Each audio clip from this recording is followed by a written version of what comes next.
सर्वं शिवमयम शिवनंता शिवकृपा अनंता। তাহলে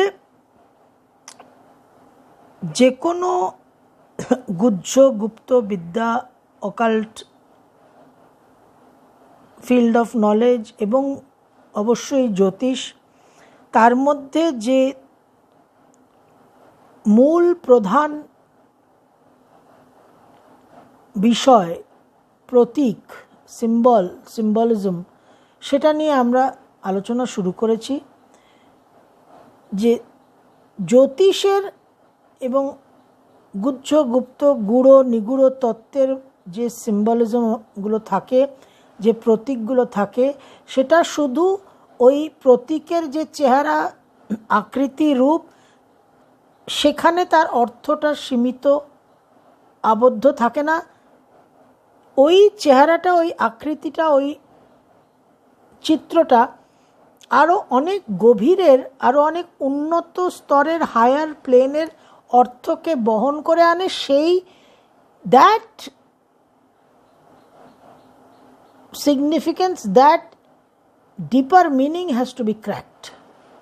তবেই কিন্তু অকাল্ট নলেজ, অকাল্ট ফিল্ডের প্রপার আন্ডারস্ট্যান্ডিং হয়। এবং সেই নিয়ে আমরা কিভাবে সূর্যর সোলার এনার্জির পাওয়ারটাকে আমরা বুঝতেই পারি না, ভুলভাল এদিক ওদিক সারাক্ষণ ভাবছি যে আমাদের নাম যশ খ্যাতি হবে, তো এবং শুধু সূর্যের মাধ্যমেই হবে। যে গ্রহরা, ওই যে 5টা নক্ষত্রের কথা আমরা আলোচনা করেছি, অনুরাধা, রেবতী,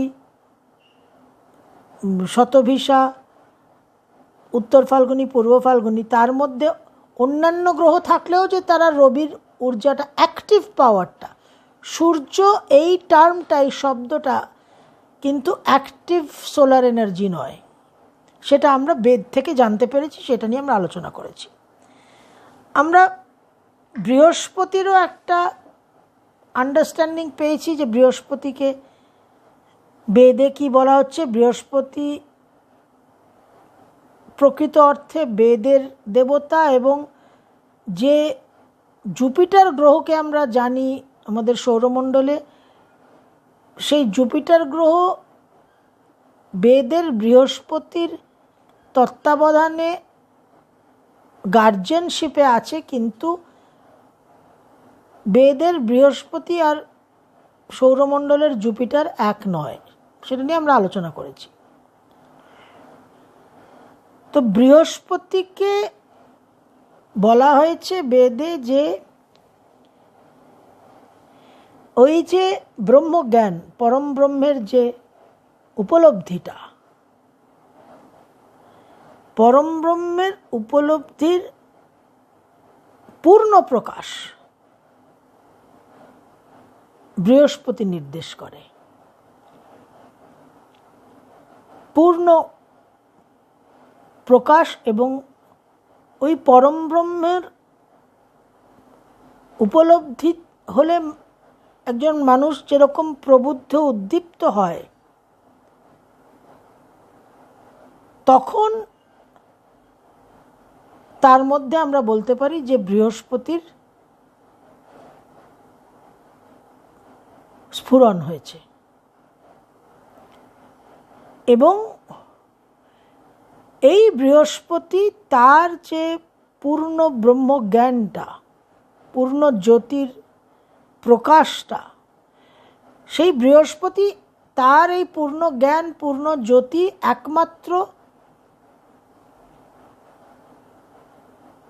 ইন্দ্রকে বিশেষ করে প্রদান করেন। অন্যান্য দেবীদেরও করেন, কিন্তু বিশেষ করে ইন্দ্রকেই করেন, কারণ ইন্দ্র হচ্ছে সেই মানসিক, শারীরিক প্রস্তুত, রেডি অবস্থা, স্টেট, প্রিপেয়ার্ড রেডি স্টেট, যেটা পঞ্চেন্দ্রিয়কে জয় করার পর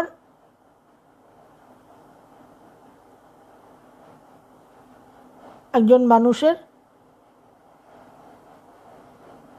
প্রাপ্তি হতে পারে। সেন্স অর্গানস, পঞ্চেন্দ্রিয়কে সম্পূর্ণভাবে নিয়ন্ত্রণ করে ফেলতে পারলে একটা মানুষের যে মানসিক শক্তি অর্জন হয়, সেই মানসিক শক্তি অর্জন করলে মানুষের যে সফটওয়্যার আপডেট হয়ে গেল, রেডি হয়ে গেল মানুষ, তখন তার মধ্যে বৃহস্পতির সেই পূর্ণ জ্ঞান, পূর্ণ প্রকাশ, পূর্ণ দীপ্তি প্রবেশ করতে পারে। সেটাই হচ্ছে প্রিকন্ডিশন, পূর্ব শর্ত। এবং এই যে যোগ্য বিষয়টাকেও আমাদের বোঝা দরকার। যজ্ঞকে বেদে বলা হচ্ছে যে যজ্ঞ একটা যাত্রা, একটা প্রোগ্রেশন, মানুষের জীবনের একটা অগ্রগতির একটা যাত্রা। যে অগ্রগতিতে মানুষ যে অগ্রসর হচ্ছে এই যাত্রায়, সেই যাত্রায় মানুষ তার সমস্ত কিছু, তার সত্তার মধ্যে যা কিছু সে সম্পদ অর্জন করেছে, তার সত্তার মধ্যে যা কিছু সম্পদ সে অর্জন করেছে, সেটা সে দেবতাদের কাছে সম্প্রদান করবে, আহুতি দেবে। এবং এই যে আহুতিটা দেবে, সেটা দেওয়ার উদ্দেশ্য এটাই যে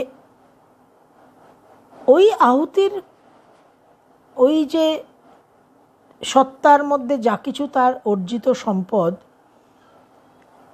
সে তার দেবতাদের দিল, তার উন্নত চেতনাকে দিল, তার পরিবর্তে, তার প্রতিদানে মনুষ্য জীবন আরও আরও অনেক বেশি সমৃদ্ধ হবে, আরও অনেক অনেক বেশি সে এনরিচড হবে, পূর্ণতা লাভ করবে। এবং যজ্ঞ করাকালীন যে আশীর্বাদ চাওয়া হয়, যে সমৃদ্ধি কামনা করা হয় যজ্ঞ করাকালীন, সেই আশীর্বাদ এবং সমৃদ্ধি এই জন্য প্রত্যাশা করা হয় যে ওই আশীর্বাদটা প্রাপ্ত হলে মানুষের এই যে অগ্রগতির পথ, এই যে যাত্রা,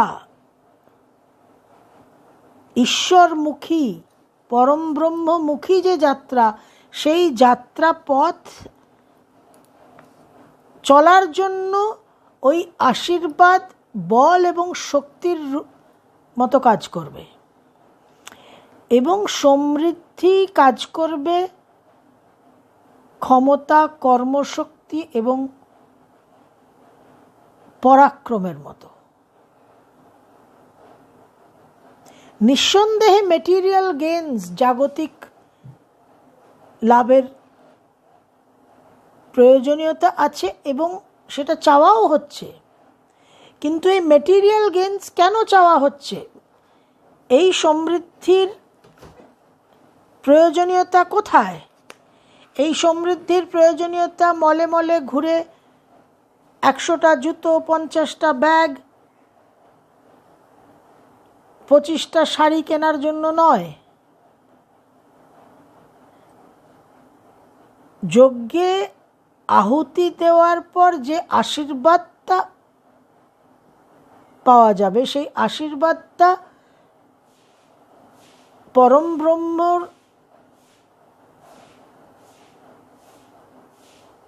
মুখী যে যাত্রা, অনন্ত শাশ্বতর দিশায় যে যাত্রা, সেই যাত্রায় মানুষ বল প্রাপ্ত হবে, শক্তি প্রাপ্ত হবে। বল এবং শক্তি দরকার ওই যাত্রার জন্য। এবং যে সমৃদ্ধিটা চাই, যে মেটেরিয়াল অপুলেন্সটা চাই, ধন সম্পত্তি সম্পদটা চাই, সেই ধন সম্পত্তি সম্পদ দিয়েই তো কর্মশক্তি তৈরি হবে, পরাক্রম তৈরি হবে, ক্ষমতা তৈরি হবে। নাহলে তো ম্যালনিউট্রিশনে ভুগবে মানুষ, সে এগোবে কি করে?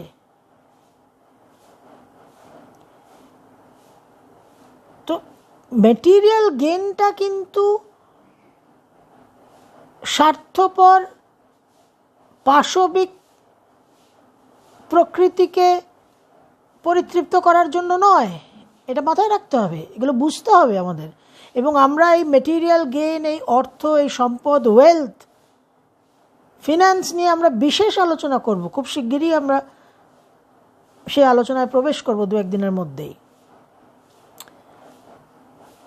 তাহলে এই দেবগুরু বৃহস্পতি একমাত্র তাকেই সেই জ্ঞান প্রজ্ঞা প্রকাশ প্রদান করেন যে তৈরি, রেডি এবং প্রস্তুত, এবং যে সুপাত্র তৈরি হয়েছে। কালপুরুষের অষ্টম ভাব দেখুন না, বৃশ্চিক একটা একদম মন্থনের জায়গা, সেখানে চন্দ্র নিচস্থ, মানে আমি বারবার এই কথা বহুবার বলেছি যে চন্দ্র নিচস্থ মানে চন্দ্র একেবারে হাইপার হয়ে গেছে, টেনশন হয়ে গেছে, চন্দ্র ডিপ্রেশনে চলে গেছে যে হায় হায় হায়, আমাকে তো এবার আমার এই আত্মকেন্দ্রিক মানসিকতাটা ত্যাগ করতে হবে। ওই যে পশু থেকে মানুষ হওয়ার যে রূপান্তরটা, যে ট্রান্সফরমেশনটা, সেটাই তো সুপাত্র হওয়া। সেই ট্রান্সফরমেশনটা হলে তখন মানুষ সুপাত্র বলে গণ্য হবে, তখন নবম বৃহস্পতির ক্ষেত্রে আমরা প্রবেশ করে বৃহস্পতির দাক্ষিণ্য আশীর্বাদটা প্রাপ্ত হব। ওই হচ্ছে রেডিনেস। তাহলে আমাদের যতটা প্রস্তুতি প্রয়োজন ততটাই আমাদের যন্ত্রণা বেশি হবে বৃশ্চিকে। যে ছাত্র যত ফাঁকি দিয়েছে তার পরীক্ষার আগে তত বেশি চাপ পড়বে, আর যে বছরের প্রথম থেকে রেগুলার সঠিকভাবে রুটিন মাফিক পড়াশোনা করে আসতে তার কোনো চাপ নেই, সে হাসতে হাসতে পার হবে। এই জন্য বৃশ্চিক এত সাংঘাতিক ডিফিকাল্ট একটা রাশি, এবং ওই বৃশ্চিক আর ধনুর মধ্যে ভয়ঙ্কর জ্যেষ্ঠা আর মূলার গণ্ডন্ত। জ্যেষ্ঠা মানে ওই যে জ্যেষ্ঠা নক্ষত্র, তার দেবতাকে ইন্দ্র। ইন্দ্র মানে কি? জ্যেষ্ঠা মানে জ্যেষ্ঠ, শ্রেষ্ঠ, হায়েস্ট, এবং তার দেবতা ইন্দ্র। ইন্দ্র মানে সেই মন, সেই শরীর, সেই চেতনা, সেই সত্তা যে পঞ্চেন্দ্রিয়কে নিয়ন্ত্রণ করেছে, কন্ট্রোল করেছে। এই যে আমরা আলোচনা করেছি যে নক্ষত্রের দেবতাকে বুঝতে হবে। জ্যোতিষশাস্ত্রটার মধ্যে গ্রহ দেখে ট্রাফিক লাইটের লাল হলুদ সবুজ এই ধারণা করলে জ্যোতিষ হবে না, বা মন্টেসরি ক্লাসের A for apple B for ball করলে জ্যোতিষ হবে না।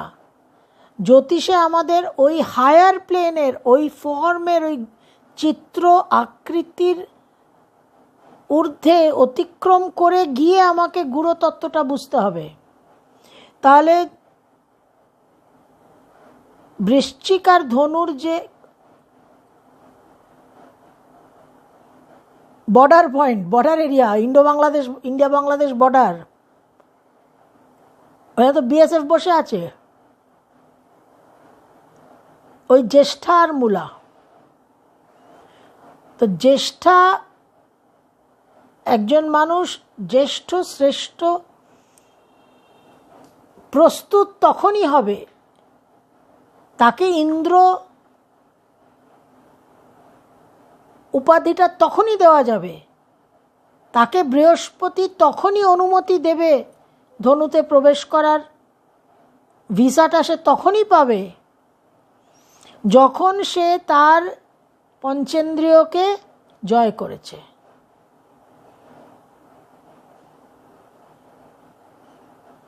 খুব পরিষ্কার এগুলো। গূঢ় তত্ত্বতে হায়ার প্লেনে প্রবেশ করলেই কিন্তু সব জিগসো পাজলের মতো খাপে খাপে মিলে যাবে। এবার আমাদের এই সৃষ্টির মধ্যে, এই যে সৃষ্টি করেছেন পরম ব্রহ্ম, চারটে বেসিক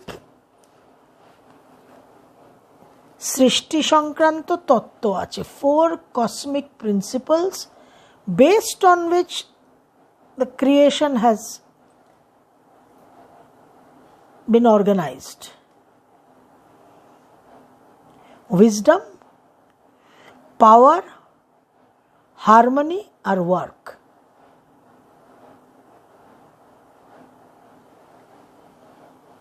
জ্ঞান, প্রজ্ঞা, পাণ্ডিত্য, এগুলোই উইজডম। শক্তি, ক্ষমতা, বল, পরাক্রম, এটাই পাওয়ার। হারমোনি হচ্ছে সেই সঙ্গতি, ব্যালেন্স, সমতা, ঐক্য। আর ওয়ার্ক হচ্ছে কর্ম, মানে ফাংশনিং, অ্যাক্টিভ, বাস্তবায়িত করা। এই চারটে প্রিন্সিপালের উপর কিন্তু সৃষ্টি দাঁড়িয়ে আছে, এবং এই চারটে প্রিন্সিপালেরই, এই চারটে তত্ত্বেরই আমরা শক্তি রূপ দেখি, মহেশ্বরী, মহাকালী, মহালক্ষ্মী আর মহাসরস্বতী। এবং এই যে চারটে কসমিক প্রিন্সিপাল, এই চারটে কসমিক প্রিন্সিপালকে বেদে যে উল্লেখ আছে সেখানে বলা হচ্ছে যে বিরাট পুরুষ যিনি সর্বব্যাপী, সমস্ত সৃষ্টির মধ্যে ছড়িয়ে গেছেন, ব্যাপ্ত হয়েছেন, পরিব্যাপ্ত হয়েছেন, সেই বিরাট পুরুষের শরীরের বিভিন্ন অঙ্গ থেকে নির্গত হয়েছে, উদ্গত হয়েছে এই এক একটা কসমিক প্রিন্সিপাল।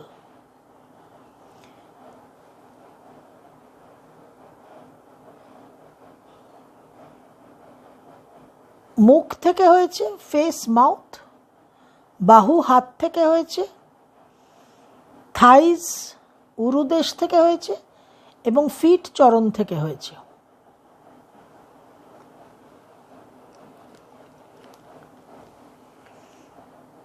মুখ থেকে, ফেস, মাউথ থেকে হয়েছে উইজডম, বাহু থেকে এসছে পাওয়ার, উরুদেশ থাই থেকে এসছে হারমোনি, আর চরণ ফিট থেকে এসছে ওয়ার্ক। এটা আমরা বেদের পুরুষ সূক্ততে এই বিবরণটা পাই, বর্ণনাটা পাই। সেখানে এই যে চারটে কসমিক প্রিন্সিপাল,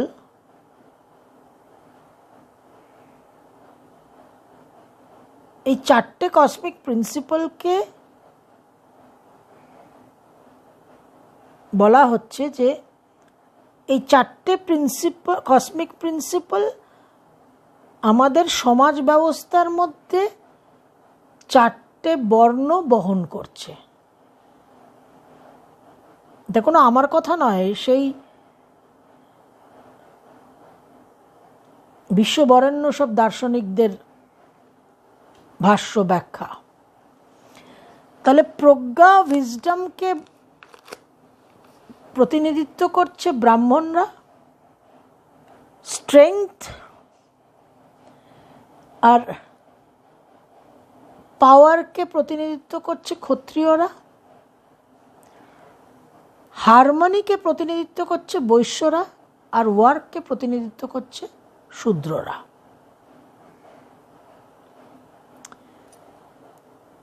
এবার আমরা এই চারটে প্রিন্সিপালকে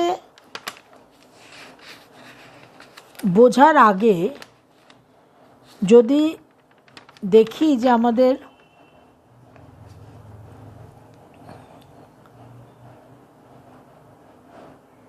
জ্যোতিষশাস্ত্রে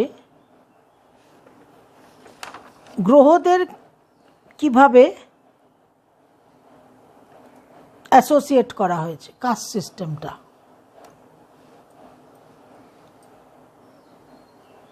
বৃহস্পতি আর শুক্র হচ্ছে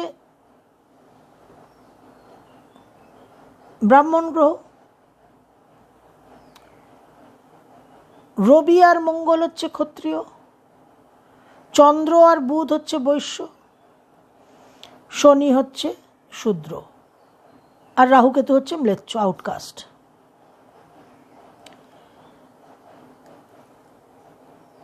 এবার এই যে চারটে কসমিক প্রিন্সিপাল, এই চারটে কসমিক প্রিন্সিপালকে আমাদের আগে বুঝতে হবে। এই গ্রহদের অ্যাক্টিভিটিটা, অ্যাকশনটা বোঝার আগে। তাহলে এই যে চারটে কসমিক প্রিন্সিপাল, উইজডম, জ্ঞান, প্রজ্ঞা, নলেজ, এটাকে বলা হচ্ছে যে এই বিশ্বব্রহ্মাণ্ড যে সৃষ্টি হয়েছে, এই বিশ্বব্রহ্মাণ্ড সৃষ্টি হওয়াতে যে সৃষ্টির অন্তরালে যে তন্ত্রটা, যে প্রণালীটা, যে বিন্যাসটা, কিভাবে গঠন হয়েছে, কিভাবে কি কি তত্ত্ব নীতি আছে ইত্যাদি, এই সমস্ত কিছুকে ওই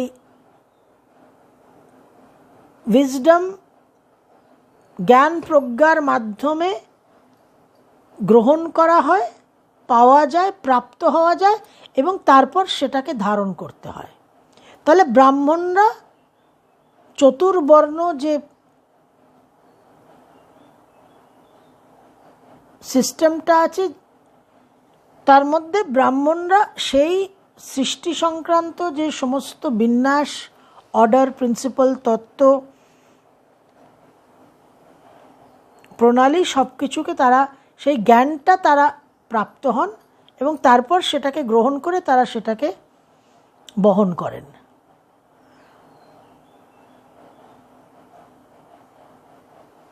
নেক্সট যে ক্ষত্রিয়রা, তারা এই যে ব্রাহ্মণরা যে উইজডমটা পেলেন, এই জ্ঞান প্রজ্ঞা এবং সৃষ্টি সংক্রান্ত যে সমস্ত তত্ত্ব নীতি, সেটাকে ক্ষত্রিয়রা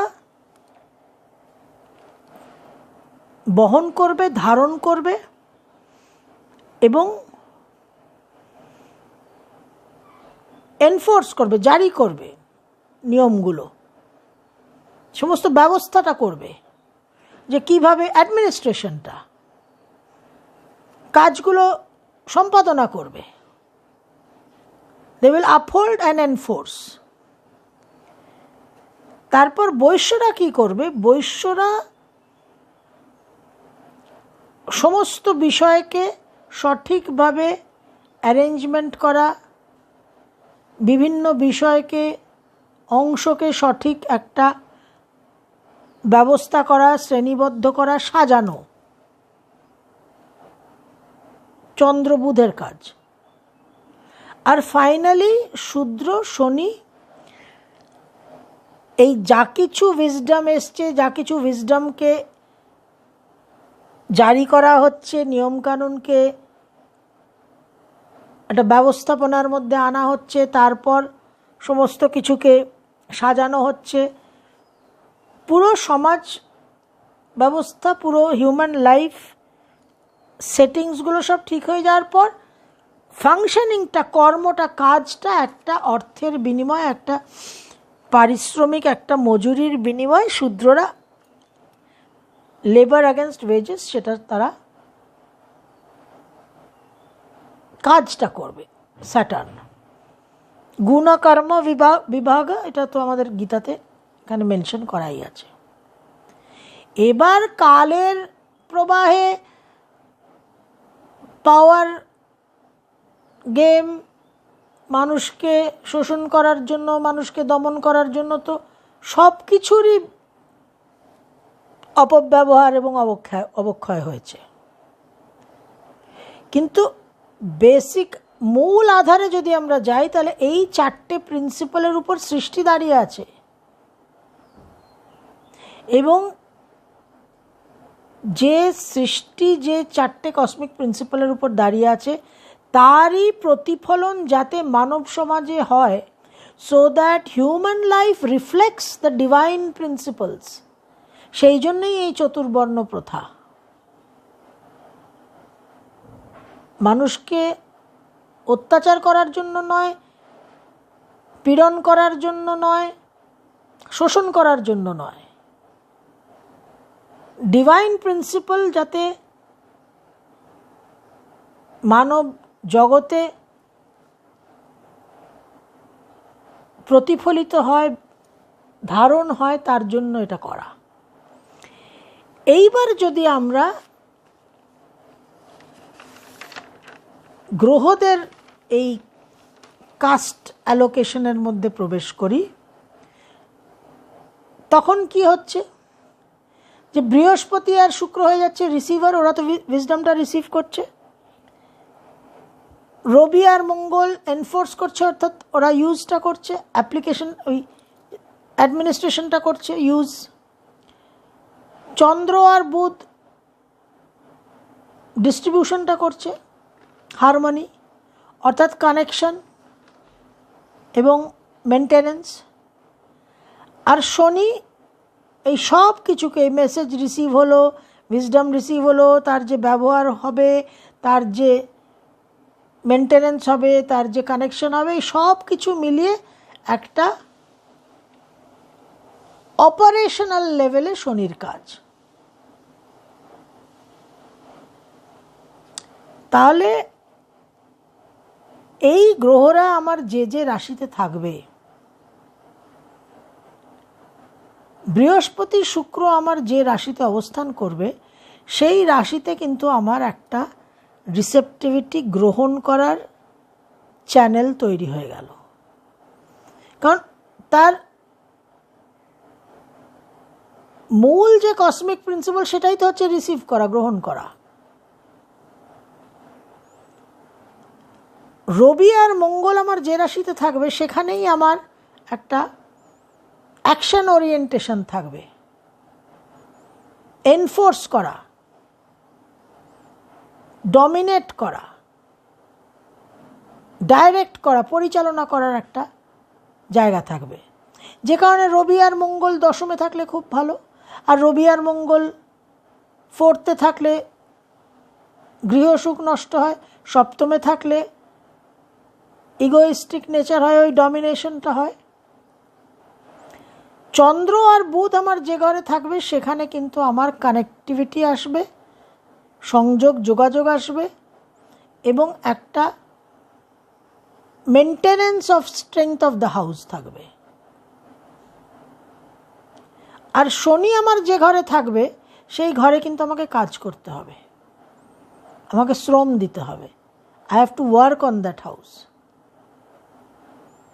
আমরা জানি দশম ভাবটাই আমার কর্মভাব, কিন্তু শনি যেহেতু ওই কসমিক প্রিন্সিপালকে প্রতিনিধিত্ব করছে, যে কসমিক প্রিন্সিপাল হচ্ছে ওয়ার্কিং, কর্ম, সুতরাং শনি আমার যে ঘরে বসে থাকবে, যে রাশিতে, সেই ঘরকে কিন্তু আমার অ্যাটেনশন দিতে হবে। সেই ঘরে I must put in an effort on that house, এবং আমি রেজাল্ট পাবোই। কারণ ওই ফোর্থ প্রিন্সিপালটাই হচ্ছে লেবার অ্যাগেনস্ট ওয়েজেস। তাহলে শনি আমার যে ঘরে থাকবে সেই ঘরে যদি আমি সচেতন হয়ে, কনসিয়াস হয়ে কারেকশন করি বা যাই ওয়ার্ক রিকোয়ারমেন্ট হয়, সেটা তো হরোস্কোপ দেখে কাউন্সেলিং করে বোঝা যাবে, তাহলে সেই হাউস থেকে, সেই ঘর থেকে কিন্তু আমি রেজাল্ট পাবই।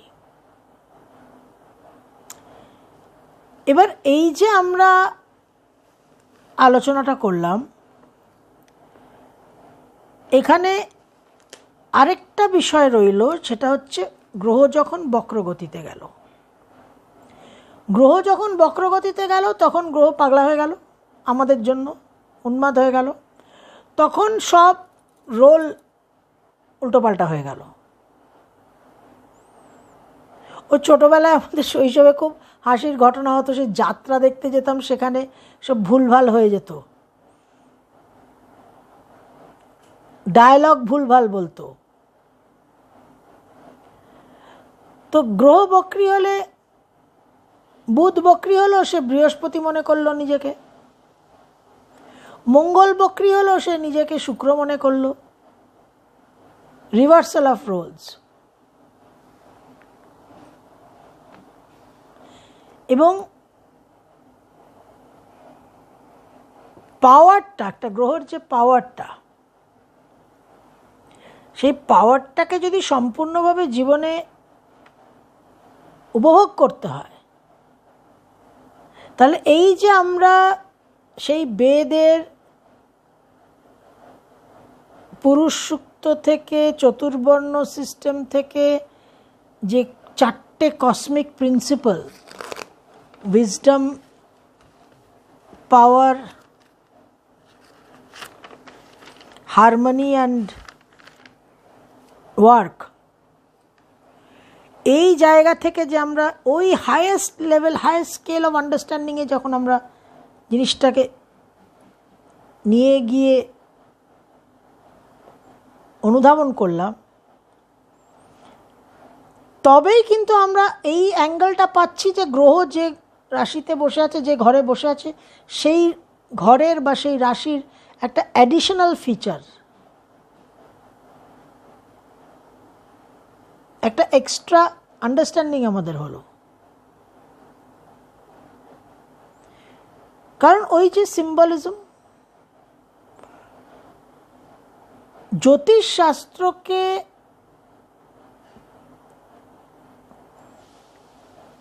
সরলীকরণ করে গড়িয়াহাট হাতিবাগানের ফুটপাতে নামানো যাবে না। তার একটা স্ট্যান্ডার্ড আছে, সেই স্ট্যান্ডার্ড, একটা মিনিমাম স্ট্যান্ডার্ডে তাকে হোল্ড করতেই হবে। এবং এই উৎসস্থল, যেটা জ্যোতিষ তো বেদাঙ্গ, বেদের চক্ষু, তাহলে বেদ থেকে তো, বেদের সঙ্গে তো কিছুটা হাই হ্যালো পরিচয় থাকতে হবে। বেদের শ্লোক তোতা পাখির মতো বলতে হবে, এ দাবি আমি করি না, কিন্তু একটা তো আইডিয়া থাকতেই হবে। এবং যে আলোচনাগুলো করলাম আপনাদের সঙ্গে, এবং বিশেষ করে নক্ষত্রদের তো দেবতা সব বেদের দেবতা, মিত্র, বরুণ, পুষাণ, অদিতি, বায়ু, তো সব আর্যমান, ভগা, এ তো সব সাবিত্রী, তো সব বেদের দেবতা। তাহলে ওই অরিজিনাল যে আদি অর্থটা, মর্মটা, সেটা না জানলে কি করে হবে সঠিকভাবে জ্যোতিষ? এবং ওই লেভেলে আমাদের যেতে হবে জীবনে।